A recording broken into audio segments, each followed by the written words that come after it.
si tu peux descendre sur la page.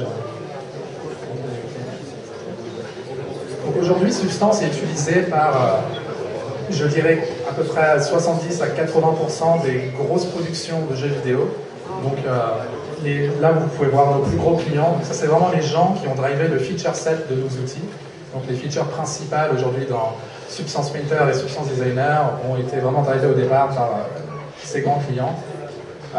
Donc nos deux outils principaux sont Substance Designer et Substance Painter. Donc Designer qui est un outil de compositing de textures en fait. Donc c'est un système, on utilise un système nodal pour créer des textures, donc avec des inputs et des outputs, et ensuite plein de nœuds entre les deux pour créer cette texture finale. Et enfin Substance Painter qui est un logiciel de 3D painting qui prend vraiment la complexité et la technicité de Substance Designer et qui la met sous le capot d'une application qui est plus simple à utiliser et plus sexy, on va dire, pour n'importe quel 3D artiste, alors que Designer, au départ, est plus pour les artistes plus techniques. Donc je te propose, Anthony, qu'on commence par vous montrer déjà deux vidéos très courtes pour vous donner une idée de ce que sont ces produits. Donc on n'a qu'à commencer par... on commence par quoi, la violente ou Commençons par la violente et ensuite la douce. Vous allez comprendre ce que je veux dire, si le son est activé. Donc attention les oreilles, je ne sais pas ce que ça va donner. On commence par Designer pour mettre l'ambiance. Je vais monter le son. Pas trop.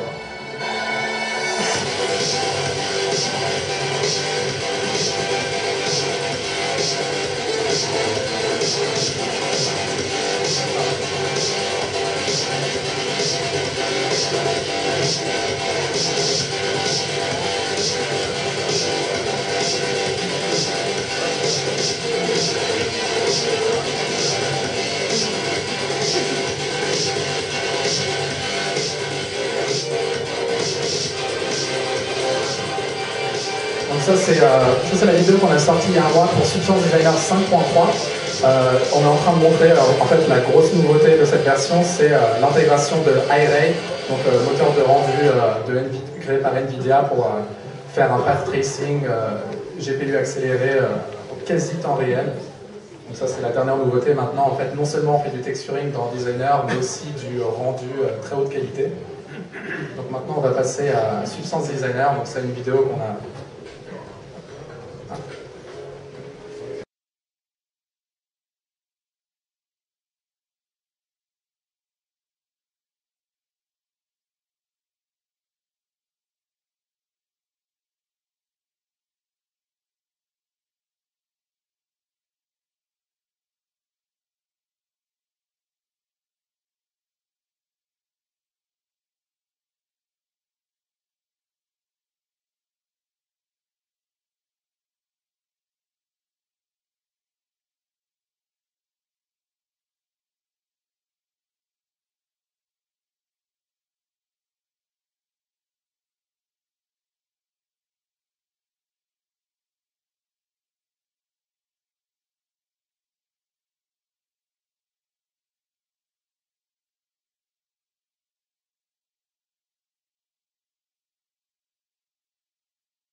Voilà, donc ça c'était les vidéos, mais c'est pas tout. Ce soir on est venu pour faire une démo live, donc je vais passer la parole à Anthony qui va vous montrer en fait un workflow entre Substance Designer pour créer une texture qui a des paramètres et ensuite utiliser cette texture directement dans Cinema 4D de manière très simple.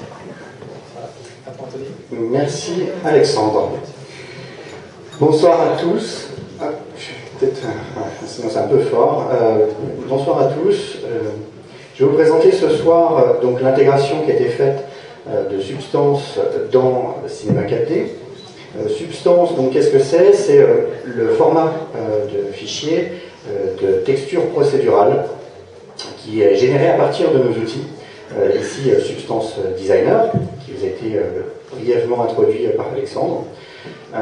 Je vais donc du coup vous montrer comment ça fonctionne, à quoi ça sert, et ensuite on va voir brièvement ensemble comment créer rapidement une substance pour ensuite l'intégrer dans Cinema 4D et voir le pipe complet d'intégration.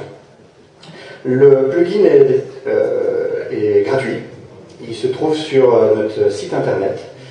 Donc vous tapez vite fait Substance plugin Cinema 4D, vous le trouverez très rapidement. Et ensuite vous avez un installeur très classique qui va copier automatiquement dans votre dossier d'installation un sous-dossier Substance. Vous allez voir, c'est relativement simple. Maxon, hop. Et ici vous avez Substance qui a dû être ajoutée ici. Voilà. Vous avez Substance qui est installée et qui va du coup contenir le traducteur qui va être utilisé ensuite dans Cinema 4D pour pouvoir lire les substances. Donc j'ai un exemple ici qui est déjà tout prêt et on va voir un petit peu comment ça se passe. Donc, ça c'est un mesh qui a déjà été donc, du coup, modélisé, sur lequel on a déjà des UV, donc il y a déjà le dépliage UV qui a été fait pour justement supporter les textures ensuite dessus. Juste du coup pour information, ici tout ce que vous voyez est fait par de la texture. Hein, donc je vais juste me rapprocher un petit peu. Hop, voilà. Voilà. Donc tous les détails, les textes, tout ce que vous pouvez voir qui enrichit le mesh a été fait de manière procédurale dans une texture, une substance en l'occurrence. Je vais du coup rapidement vous montrer comment ça se passe. Vous avez ici le menu module externe, que vous devez sûrement déjà connaître si vous avez d'autres plugins qui sont installés sur Cinema 4D. Et vous trouvez ici un nouvel item qui s'appelle Substance. Au niveau des substances, vous avez par défaut trois possibilités. La première, c'est de lire une substance, un asset, donc en l'occurrence là ça sera une substance. Et vous avez surtout le Substance Asset Manager, donc ça c'est très intéressant, puisque d'un seul coup, ça va vous permettre de visualiser toutes les substances qui sont déjà liées à ce projet et qui ont été précédemment importées. Je vous montrerai toute l'étape quand on aura créé nous-mêmes une substance et comment est-ce que du coup on l'importe et à quoi elle ressemblera à l'intérieur. Ce qui est aussi pas mal, c'est qu'en niveau de l'ergonomie, vous pouvez tout à fait placer votre menu de substance directement dans l'interface de Cinema 4D plutôt que de l'avoir dans une fenêtre flottante et avoir ainsi accès à toutes vos substances. Donc à quoi maintenant finalement ça ressemble si tout simplement je double-clique dessus, j'ai une fenêtre qui s'ouvre et j'ai des paramètres qui existent. Donc ici je suis sur le front top, c'est ici la partie supérieure du véhicule, du vaisseau. Et on a ici toute une série de paramètres qui ont été précédemment exposés dans la substance. Donc c'est ce qui va finalement permettre de la modifier, de modifier son aspect. Ici j'ai un vaisseau qui est, on va dire, flambant neuf, sorti d'usine, mais c'est peut-être pas cette histoire-là que j'ai envie de raconter avec cet asset, et éventuellement c'est un asset qui est un petit peu bourlingué, qui a fait quelques batailles et qui a essuyé quelques éraflures durant ces batailles, et donc j'ai pas envie forcément de devoir recommencer mes textures. C'est-à-dire que c'est pas parce que mon vaisseau par défaut est considéré comme en parfait état et neuf qui va forcément le rester tout au long, par exemple de mon animation, de mon film ou de mon jeu. Donc, tout l'intérêt de Substance, c'est de créer des matériaux qui sont le plus, on va dire, smart possible, en tout cas qui permet des possibilités au-delà de représenter un métal ou un bois ou un plastique avec un motif par exemple, mais de venir continuer à agir dessus par la suite. Donc on va voir ça ensemble. Ici par défaut j'ai déjà la possibilité de changer la taille de la texture, donc on peut voir ça très rapidement ensemble. Ici j'ai la possibilité d'aller de, bon, on va dire, de 512K à 8K. Donc ça laisse un large choix de possibilités, sachant que tout est procédural, en plus ça va s'adapter automatiquement. Et je vais vous faire l'exemple. Si par exemple ici je passe maintenant en 512, voilà, vous voyez j'ai une perte. Je vais même aller peut-être plus loin pour que ça se voit bien. Hop. Vous voyez, j'ai une perte ici de définition. Forcément, j'ai une texture qui ne fait que 128 qui est appliquée sur toute cette partie de la géométrie. Mais maintenant, il me suffit tout simplement de repasser par exemple en 2K. Hop, ici. Et donc la texture est recalculée à la volée, et maintenant elle se réadapte. Ce qui signifie que vous pouvez très bien avoir, pour le coup, un flux de travail où vous travaillez sur des basses résolutions pour ne pas forcément surcharger votre viewport et travailler de manière totalement fluide suivant la configuration de la machine sur laquelle vous êtes. Et au moment où vous lancez vraiment le rendu, que vous lancerez ici, voilà, notre rendu, on peut monter à ce moment-là la résolution des maps et avoir la pleine qualité disponible. Ça, c'est quelque chose de très intéressant. Ensuite, on va continuer. On a des paramètres tout à fait classiques, hein, comme par exemple la couleur ici du vaisseau.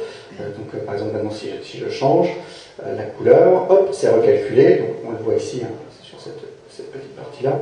Voilà. Maintenant, c'est bleu. Donc, pareil, ça veut dire qu'on peut, bien entendu, vous voyez, vous avez la possibilité de keyframer tout ça. Donc, vous avez la possibilité de revenir ensuite indéfiniment sur cette valeur.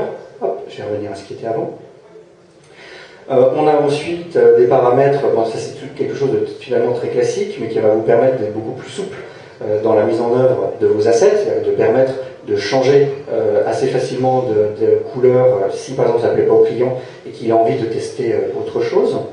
Maintenant, on va aller un peu plus loin et on va aller chercher des effets de texture qui permettent de customiser notre vaisseau d'une manière voilà, un peu plus intéressante. On a ici par exemple un pen coloring, donc tout simplement l'idée d'avoir des éclats de peinture qui partent en fait liés à l'usure. Donc vous voyez, c'est instantané. On a ici tout simplement, hop, je vais revenir sur la texture, hop, voilà. On a ici, je dirais, une analyse du mesh qui s'est faite, donc on verra comment elle est faite, mais c'est à partir de baking qui vont trouver sur le mesh où sont les arêtes, simplement. Donc à partir de là, on peut dire, bah oui, effectivement, il y a plus de chances que les arêtes soient usées et permettent de voir la peinture écaillée que sur des parties complètement planes.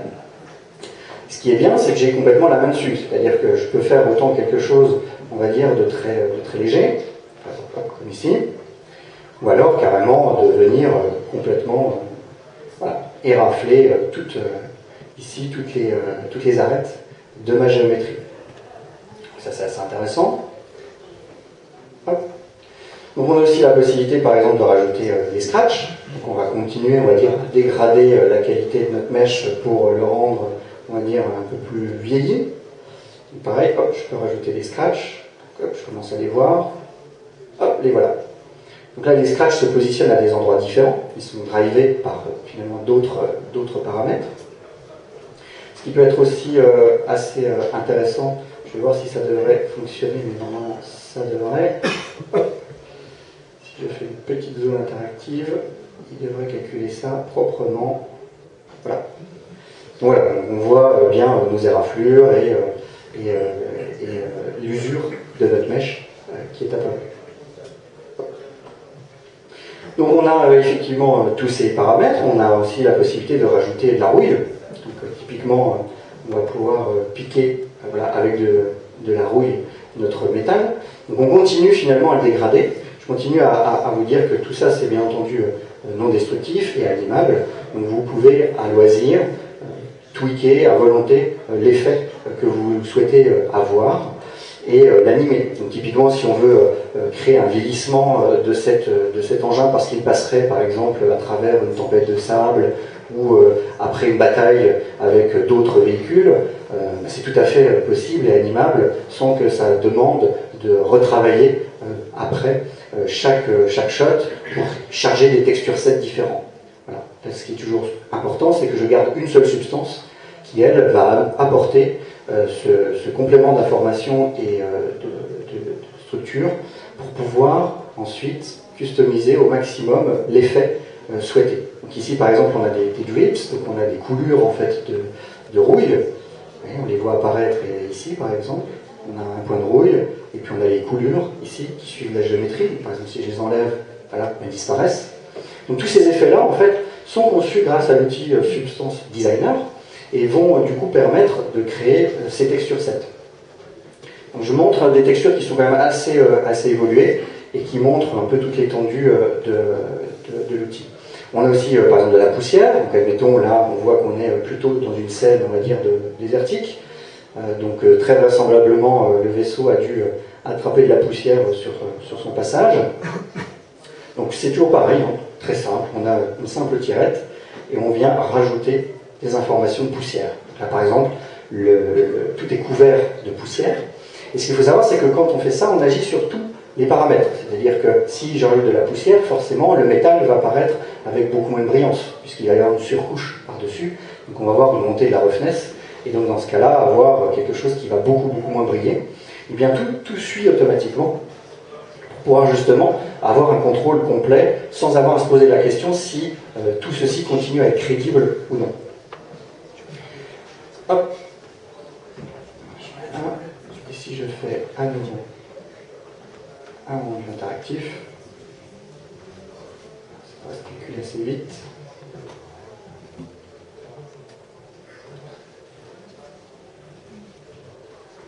Hop. J'ai dû toucher un truc. Je ne touche plus rien, promis. Voilà. Et donc vous voyez qu'en quelques clics de souris, en 5 minutes, je suis passé d'un vaisseau qui était tout à fait flambant neuf, sorti d'usine, à un vaisseau qui a quand même essuyé déjà quelques heures de vol et qui a très certainement connu quelques batailles.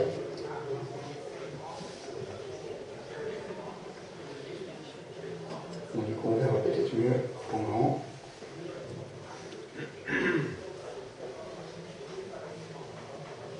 Voilà. Tout de suite plus sympa. Donc, en fait, ce qui se passe, c'est qu'on a le mesh qui a été modélisé et ensuite qui a été utilisé dans Substance Designer pour créer toute cette conception en fait qui permet ensuite de customiser son matériau comme on le souhaite. Là. On a aussi du coup, ce qui est très intéressant, c'est la prévisualisation des maps. On a une map de diffuse, une roughness, une métallique, une normale et une angle occlusion qui se calculent automatiquement. Ça aussi, ça a été préétabli dans la substance. Quelles étaient les maps qui allaient être ensuite câblées sur le matériau. Donc comment ça se passe? Ça c'est donc la substance, mais cette substance ne peut pas fonctionner toute seule, par défaut. Elle est câblée à un matériau, qui se trouve ici. Le voici. Donc on a notre matériau. Et donc ce qui s'est passé, c'est qu'on a toutes nos maps qui sont générées par la substance, qui sont câblées automatiquement sur le matériau pour le moteur de rendu. Donc on a effectivement la couleur, on a ici la diffusion, on a les réflexions avec des calques qui se sont créés, qui s'appellent diélectrique et métallique, pour gérer la roughness et la map de métallique. Donc tout ça, ça se fait tout seul. Et on a effectivement aussi la normale qui s'est câblée. Donc tout ça, c'est quand on importe une substance, on va le voir juste après, on a la possibilité de créer son matériau à partir de la substance. Ce qui évite de se poser la question, comment est-ce que je câble ma map, mais la map de métallique, où est-ce que je la mets, sur quoi elle se câble, mais quand elle se câble, en fait, c'est pas exactement ça que je voulais, ça ressemble pas à ce que j'avais avant de l'autre côté. Donc toutes ces choses-là, qui peuvent du coup amener souvent de la confusion et un usage qui n'est pas forcément des fois optimum des textures sets, là on va dire que c'est auto-guidé et ça se fait sans les mains. Donc on a effectivement cette substance. Par contre, ce qui se passe, c'est qu'on voudrait à la limite continuer sa customisation. Typiquement, si je reviens dessus, je vois que j'ai la possibilité de choisir certaines couleurs, notamment celle du métal. Par contre, je n'ai pas forcément la possibilité de choisir, par exemple, la couleur des stickers, des signes peints, ou la couleur, par exemple, du cockpit. Donc là, typiquement, je suis dans un cas où j'ai déjà une substance, mais qui demanderait à être optimisée, ou en tout cas à avoir plus de paramètres pour continuer mes itérations dans Cinema 4D. Donc là, dans ce cas-là, on retourne simplement dans Substance Designer. Je vous présente Substance Designer. On va ouvrir ici notre substance. Donc on va chercher Front Top. Ouvrir. Hop, là voilà. Donc comment ça fonctionne? On a tout simplement ici un graphe de node. On a ici notre mesh. On va le charger, comme ça sera quand même beaucoup plus sympa. Par défaut, on a un cube, mais on a un mesh. Et puis on va appliquer ici. Voilà, on va appliquer notre node, notre ici set nodal, sur notre mèche. Voilà. Donc on se retrouve avec la même chose. Hein. Ici, on est sur une résolution base de travail. Hein. C'est pour ça qu'on a à nouveau cette pixelisation. Donc pour ça, c'est pas très compliqué. Là, c'est le graphe. Donc ici, c'est le fameux, on va dire la fameuse structure nodale qui permet de générer ce que vous avez vu précédemment. Ici, vous avez les textures sur la vue du V. Donc en fait, on retrouve l'équivalent ici de ces vues qui sont là. Elles sont ici, de ce côté-là. Je vais augmenter un tout petit peu la résolution pour travailler de manière un peu plus agréable.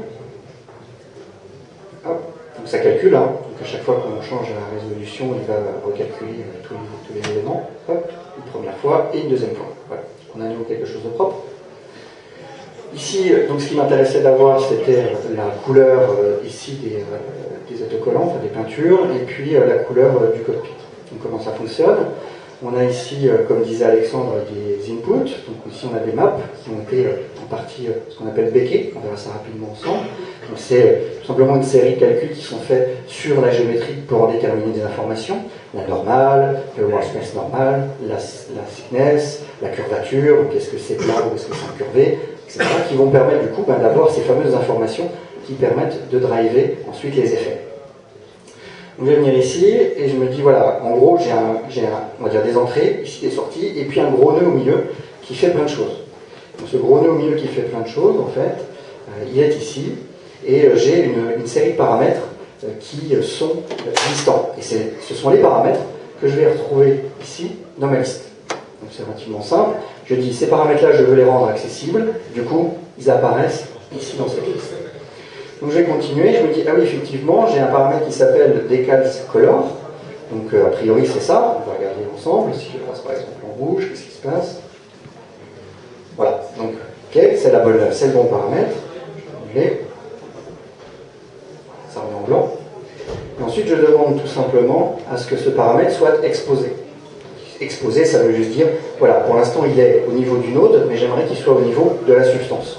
C'est-à-dire que ce qui est intéressant, c'est que vous pouvez customiser, c'est-à-dire vous pouvez avoir des logiques qui sont très complexes, par exemple, sur lesquelles vous ne voulez pas que les artistes interviennent après, ou vous ne voulez pas y retoucher par après pour éviter de casser des choses qui seraient dommages. Par contre, il y en a d'autres que vous trouvez utile de continuer à avoir tout au long de votre processus de travail. Donc ça se passe ici, vous dites juste expose. Il vous demande un nom, donc on va quand même lui mettre un vrai nom.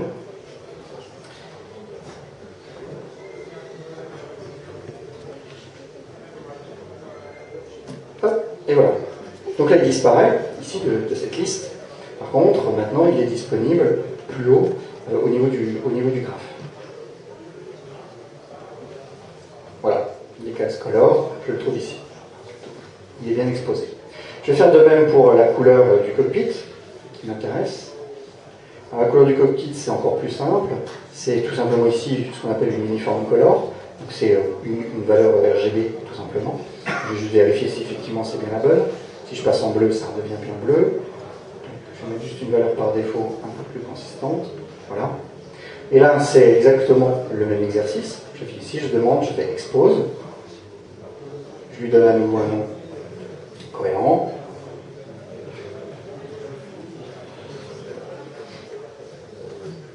Ok. Et voilà. Donc maintenant, mon travail est terminé à ce niveau-là. Par contre, c'est toujours pas accessible ici de l'autre côté. Effectivement, ma substance, en fait, pour l'instant, elle est dans Substance Designer, mais par contre, elle n'est pas encore arrivée de l'autre côté dans Cinema 4D. Pour ce faire, on a un exporteur qui va transformer ce graphe, donc toute cette logique qui a été mise dans la construction du matériau, dans un fichier, on va dire, encapsulé, disons presque comme un sorte de zip, qui va contenir les informations essentielles pour ensuite être utilisées par l'engine et donc un player de l'autre côté. Donc, typiquement, ici, vous lisez ce que l'on appelle un SBS AR, donc c'est un fichier de type, on va dire, archive de substance, mais qui ne permet plus de rentrer dans le graphe, donc vous êtes sécurisé. Si vous donnez ça à quelqu'un d'autre dans votre équipe pour poursuivre le travail, vous êtes sûr que rien ne sera cassé ou altéré. Par contre, il aura accès aux paramètres que vous aurez voulu lui rendre accessibles. Donc comment on fait? On a notre substance et pareil, donc, on va juste ici sauvegarder ce qu'on a fait, save, et ensuite on va dire qu'on fait un publish. Donc un publish, ça veut dire, voilà, je décide d'exporter tout ce qu'il y a dans mon graphe dans un fichier qui lui est complètement autonome. D'accord. Hop. Donc on voit l'archive SBSAR, je fais enregistrer, normalement il doit déjà exister, puisque j'ai déjà importé une fois, j'ai déjà fait une fois. Voilà, je lui demande à exporter, justement j'ai fait un truc, sinon je vais avoir des soucis. Hop, hop. Il faut que je repasse la valeur de tiling, voilà, à 0 pour qu'il puisse la repiloter derrière, c'est important.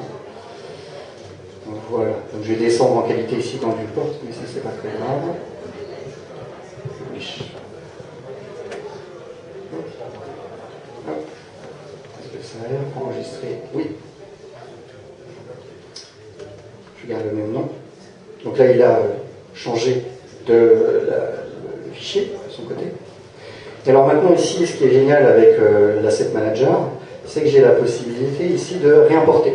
On a plein d'options qui sont très intéressantes. On peut créer les matériaux depuis là directement. Vu que j'ai plus que 5 minutes, je vais un peu plus vite. On peut créer les matériaux ici directement. Ce qui est intéressant, c'est que quel que soit le shading que vous avez utilisé, c'est-à-dire un shading glossiness ou un shader metallic roughness, il va créer automatiquement le matériau derrière. Donc vous avez pareil, pas de question à vous poser sur comment est-ce que les choses se câblent, il va le faire tout seul. Vous pouvez dupliquer la substance, c'est-à-dire que si vous avez une substance que vous avez générique et que vous voulez appliquer sur X mesh, X objets, vous avez juste à la dupliquer et ensuite l'appliquer sur tous vos objets et avoir la possibilité d'avoir des rendus différents sur chacun d'entre eux. Vous pouvez donc du coup réimporter la substance, là c'est ce qu'on va faire. Voilà, donc vous voyez, je repasse à 256, qui était la valeur par défaut. Donc je vais repasser en 2K, assez rapidement, voilà. Et ici, vous voyez, j'ai mis deux nouvelles valeurs qui ont apparu. La couleur des autocollants. Donc, hop, je vais pouvoir changer la couleur des autocollants. Voilà, ça marche. Je passe en rouge. Et je vais aussi du coup pouvoir changer la couleur du cockpit. Je prends par exemple quelque chose un peu bleuté. Et pareil, voilà, ça sert calculé. Donc voilà, le principe c'est celui-là. Ensuite, vous pouvez enrichir au fur et à mesure du temps votre substance, c'est aussi ça qui est intéressant, c'est-à-dire que c'est pas parce que la substance est faite une fois qu'elle va être figée dans le marbre et que vous allez devoir vivre avec tout le reste du temps dans votre gestion d'assets, au fur et à mesure des besoins, et donc du coup, peut-être de complexifier petit à petit vos matières, vous avez la possibilité de réimporter en permanence tout ce qui est fait. Et vous avez du coup aussi la possibilité, vu que vous avez plusieurs substances, de choisir des résolutions différentes pour chacune.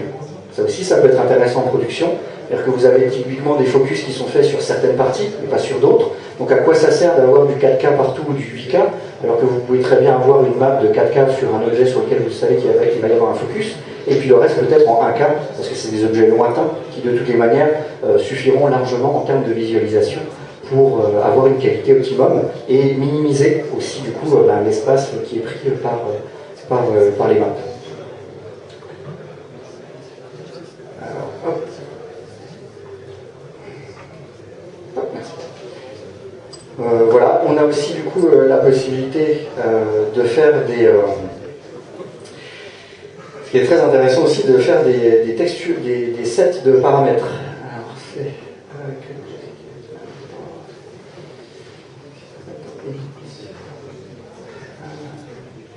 un autre truc que je voulais vous montrer, pardon, aussi. Comment ? Faut terminer, ok. Juste une dernière chose, parce que c'est important. Vous avez dans la console, quand vous lancez Cinema 4D, la version du plugin et le moteur qui est utilisé pour générer les textures. On peut les générer de deux manières, soit CPU, soit GPU. Sur CPU, vous serez limité à du 2K, c'est la technologie qui veut ça, et sur du GPU, vous serez limité à 8K. Bon. Autant utiliser le GPU quand vous pouvez, et vérifiez toujours ici votre version de release pour savoir si vous êtes à jour. C'est tout simplement via la console. Voilà, j'espère que ça vous a donné une première overview de Cinema 4D, de Substance Designer dans Cinema 4D, et que vous pourrez ensuite utiliser cet outil et construire des matériaux qui permettront voilà, d'avoir des choses assez intéressantes ensuite en rendu et surtout flexibles. Je vous remercie pour votre attention.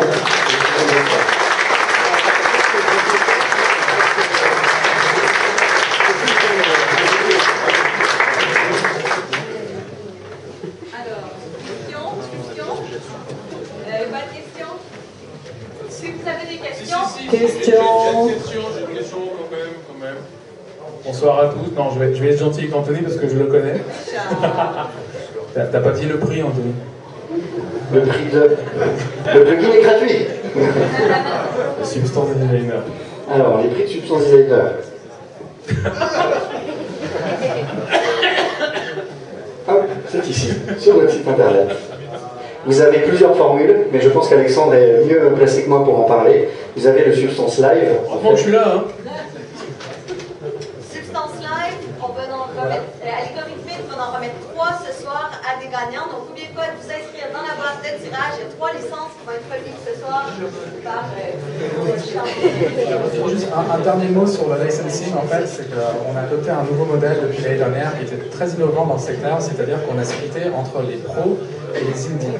Et en fait, indie, ce que ça veut dire, c'est que ça peut être utilisé par n'importe quelle entité qui génère moins de 100 000 $ par an. Donc ça veut dire que c'est pas seulement un usage non commercial, ça peut être utilisé par des freelances ou des startups, et c'est beaucoup moins cher que les licences pro. Et c'est aussi accessible en paiement mensuel à 20 $ par mois.